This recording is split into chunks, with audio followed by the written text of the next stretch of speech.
வணக்கம் நண்பர்களே, இந்த கல்வி திருமண வணக்கம். இந்த பதிப்பாக சப்ஸ்கிரைப் பண்ணுங்கள், ஃப்ரெண்ட்ஸ் ஷேர் பண்ணுங்கள். சப்போர்ட் பண்ணிங்கன்னா சூப்பர் தான். ஜே பட்டன் சப்போர்ட்டு 2ஆம் மணி சேனல். இப்போது ஒரு பக்கம் நேற்று ஏற்கனவே வீடியோ பக்கம் பார்த்தீங்கன்னா தெரியும்.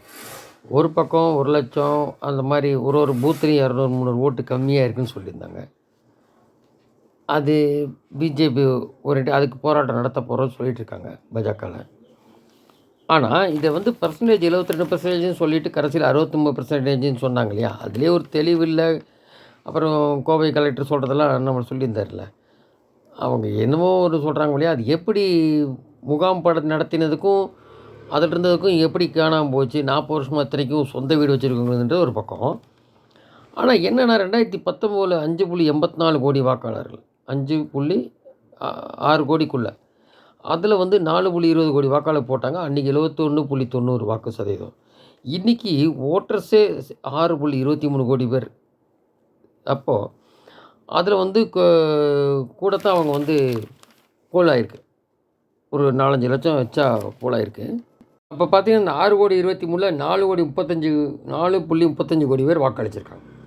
அதனால் 69.72 இப்படி சராசரியாக பார்த்தீங்கன்னா 2% ஓட்டு குறைஞ்சிருக்குனாலும் 14.34 லட்சம் வாக்காளர் கூடுதலாக. ஏன்னா 5.78 6.23 வாக்காளர் அதிகமாக இருக்காங்க. வாக்காளர் அதிகமாக இருக்கிறதுனால ஒரு 39 லட்சம் வாக்காளர்கள் அரௌண்டு கூடுதலாக இருக்குது. 5 வருஷத்தில் கூடுதலாக இருக்குது.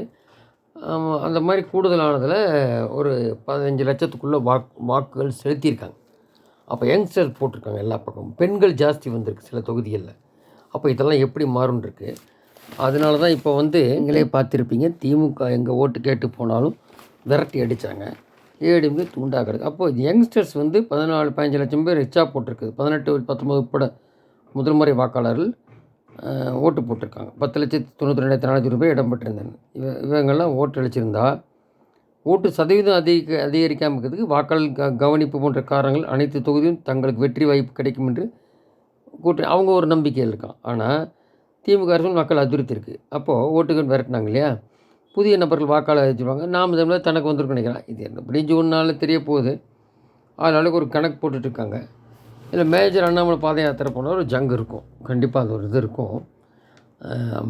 அப்படி பார்த்தீங்கன்னா இப்போ கூட பாருங்கள், திமுகவின் சர்வதேர போக்கு ஜனநாயகத்துக்கு ஆபத்துன்னு சொல்லியிருக்காரு அண்ணாமலை. அதாவது இவங்க யாரோ கடலூர் மாவட்டம் பக்கம் ஸ்ரீமுஷ்ணம் இடத்துல ஓட்டுப்பதிவு நாளன்று குடும்பத்தினர் கண்முன் திமுகவினர் அடித்து கொல்லப்பட்ட செய்தியாக இருக்குது. எப்படின்னா, தங்கள் கூட்டணிக்கு ஓட்டளிக்கவில்லை என்பதற்காக திமுக இந்த பாதக செயலை செய்திருக்காங்க. என்ன ஊடக செய்தியில் வெளியே இந்த குற்றச்சாட்டுக்கு ஈடுபட்ட திமுக அரசு இன்னும் கைது செய்யலை.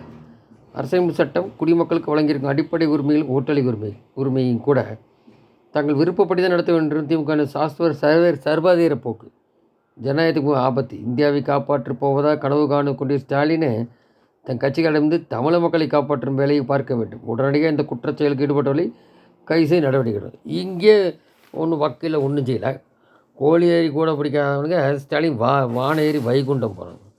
ஏன்னா இங்கே தமிழகத்தை காப்பாற்ற முடியல. கஞ்சா போதை கள்ளச்சாராயம் வாக்குறுதி நிறைவேற்றல.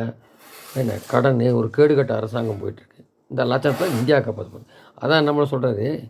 இந்த மாதிரி கூட்டணி வந்தால் மன்மோகன் எப்படி யாரும் வராமல் திடீர்னு மன்மோகனை உட்கார வச்சாங்க. ஏன்னா சோனியா ஃபாரின்காரி. அப்போது இப்போ அப்படி இருக்கும்போது திருப்பி வந்தால் இன்னும் படு மோசம் 40 வருஷம் பின்னாடி போயிடும். ஊழலை கண்டபடி ஆரம்பிச்சிடும். இப்போ 10 வருஷம் இல்லாமத்துக்கு திமுக இங்கே பார்க்குறீங்க எப்படி இருக்குன்னு. இது இந்தியா போல் பரவிடும். காற்று கிடக்கிறான். அது தேவையா? ஒன்றும் இல்லாமல் 10 வருஷம் கழிச்சு விலைவாசியிலேருந்து வாடகை தண்ணி வரையிலும் ஏற்றி விட்டு அல்லாடப்பட்டு வச்சுட்டான். ஓட்டு போட்டோன்னு. அதனாலே வெறுப்பில் ரொம்ப பேர் இப்போ ஓட்டு போடணும். இந்த இந்தியா முழுக்க பரவிச்சுன்னா இந்த வியாதி தமிழ்நாட்டிலேருந்து அதுக்கு தான் அந்த இந்திய கூட்டணி. அதுலேயும் சில பேர் வெளில வந்துட்டான்னு வச்சுக்கணும். அது வேணுமா இல்லை இது வேணுமா? அதாவது வளர்ச்சியை நோக்கி வேணுமா? குழந்தைகள் வளர்ச்சியிலேருந்து இவர் சொன்னார் இல்லையா, காமராஜர் அந்த நவோதயா பள்ளி இங்கே வருவோம், இந்த மாதிரி வேணுமா? இல்லை நான் பின்னோக்கியே 40 வருஷம் பின்னோக்கியே போய்க்கிறேன், திமுக இந்திய கூட்டணி இருக்கட்டும், எல்லாம் உங்கள்கிட்ட தான் இருக்குது இல்லையா? இப்போ இது போட்டி என்னத்தான் தெரியும் தமிழகத்தில். மற்ற இடத்துக்கு இதுதான். இன்னும் 6 கட்டம் இருக்குது. இப்போ ஒரு போய் கேரளா கர்நாடகாவில் பிரச்சாரம் பண்ணுறாரு அண்ணாமலை. ஸ்டாலின் எங்கே போய் பண்ணுவார்? அவன் வேண்டாங்கிறான் யாரும், வர்றாத எந்த பக்கமும் அப்படி இல்லையா? அப்போ நதிநீர் இணைப்பு வளர்ச்சி இப்படி வேணுமா, இல்லை இன்னும் 40 வருஷம் பின்னைக்கு போகிறதா? நார்த்து பிரச்சனையில் ராமருக்கு வந்தாச்சு, செஞ்சுருக்காங்க, வரத்தான் போகிறாங்க. இங்கே எப்படிங்கிறது நம்ம ஓட்டு பேட்டி என்ன தானே தெரியும். அது எப்படி இளைஞர்கள் போட்டிருக்காங்க, சாதகமாக இருக்கா, நம்ம ஜெயிக்கிறது உறுதி. இப்போ பாருங்கள், ஒரு பொருளாதார நிபுணர் சொல்கிறாரு பாஜக ஜெயிக்கிறது, அது பார்ப்போம். லோக்சபா தேர்தலில் பாஜக 330லேருந்து 350ங்கிறது தனித்து வெற்றி பெறும். முதல்ல 303 வெற்றி பெற்றாங்க இல்லையா 2019. இப்போது 350 வெற்றி பெறும். இந்த மக்கள் ஓட்டளிக்கும் முறை குறித்து 40 ஆண்டு ஆய்வு செய்கிறாரு சுர்ஜித் பல்லா அப்படிங்கிறவர். ஹவ் வி ஓட் என்ற புத்தகத்தை அவர் சொல்லியிருக்காரு. அப்போது செபாலஸ்ட் எனப்படும் மக்கள் ஓட்டளிக்கும் முறை பற்றி சொல்லியிருக்காரு. புள்ளிவர சாத்தியக்குள்ள அடிப்படையில் 330 to 350 வெற்றி பெறும். 2019 பெற்ற விட 5.7% கூடுதலாக வரும். தமிழகத்தில் பாஜக 5 இடங்களை பெறுங்கிறார். ஆக்சுவலாக இவர் சொல்கிறார் 5ன்னு, கூட்டணியோடு சேர்ந்து 15, 10, 15 அந்த ரேஞ்சில் வருது. பட் இவர் சொல்கிறத இப்போ கணக்கெடுத்து 5ங்கிறார். ஒன்றுமே எல்லாம் பிளாட்ஃபார்ம் வந்து 5ங்கிறார்.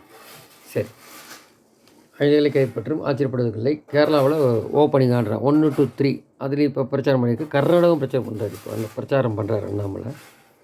இப்போ காங்கிரஸ் கட்சி 44ங்கிற, அவ்வளோ வருமானம் தெரியல, இல்லை 30 கீழே போகுதான்னு பார்க்கணும். ஸோ இந்த தடவை எதிர்கட்சி கிடையாது காங்கிரஸ். என்ன 2014 பெற்றை விட 2% குறைவாக தான் காங்கிரஸ் வாங்கும். இன்னும் அப்படி டெசிமேட் ஆகிடும். அதே தான் இங்கே திமுக ஆக போகுது. ஏற்கனவே வீடியோ கொடுத்துரும். ஏன்னா இங்கே அப்புறம் இந்த இன்டர்நேஷ்னல் ட்ரக்கு சம்மந்தமாக பண்ணலைன்னா அவங்க சும்மா இருக்க மாட்டாங்க. ஜாப்பர் சாதிக்கு இப்போது போயிட்டுருக்கு கேஸு, விசாரிச்சிட்ருக்காங்க. அதில் இப்போ அந்த ஞானேஸ்வர் சிங்குன்றவரை நீக்கிட்டு விசாரணை அதிகாரியை வேறு குப்தா இன்னொரு நபரை மாற்றிருக்காங்க ஸ்பீடப் ஆகிறதுக்கு. சரி, சரியான தலைமை இல்லாத எதிர்க்கட்சி கூட்டணி மிகப்பெரிய பலவீனமாக உள்ளது அப்படிங்கிறத சொல்கிறாரு இந்த பொருளாதாரக்காரர். பிரதமர் மோடிக்கு இணையாக 50% பிரபலமான தலைவர் தேர்ந்தெடுத்திருந்தால் கூட அது எதிர்க்கட்சி கூட்டணி சாதகமாக அமைந்திருக்கும். களத்தில் கடுமையான போட்டி அவர்களால் கொடுத்திருக்க முடியும். பிரதமர் மோடிக்கு இணையாக யாருமே இல்லையே. யாரை சொல்லுவீங்க? ஸ்டாலினியா, மம்தாவியா, எல்லாம் ஊழல் பேர். யார் தான் ஈக்குவலு? அதனால தானே ஒருத்தரை சொன்னால் எல்லாம் நெல்லிக்காய் மூட்டை மாதிரி வந்து போய் யாரையும் சொல்ல. ஸோ வளர்ச்சி அடிப்படையாக வைத்து அவர் ஓட்டு அளிக்கின்றனர் என்றார். அப்போது அவர் பண்ணினதுக்கு ஓட்டு வருது 350, 370, எவ்வளோ வேணும் வரலாம். 360 கோடி மோடி சொல்லியிருக்கா 317 எப்படி மாறலாம். ஸோ இங்கேயும் 15 சீட்டுக்கு மேலே வரும். அப்படி இருக்குது. எப்படி பார்ப்போம். நன்றி, ஜெயஹிந்த்.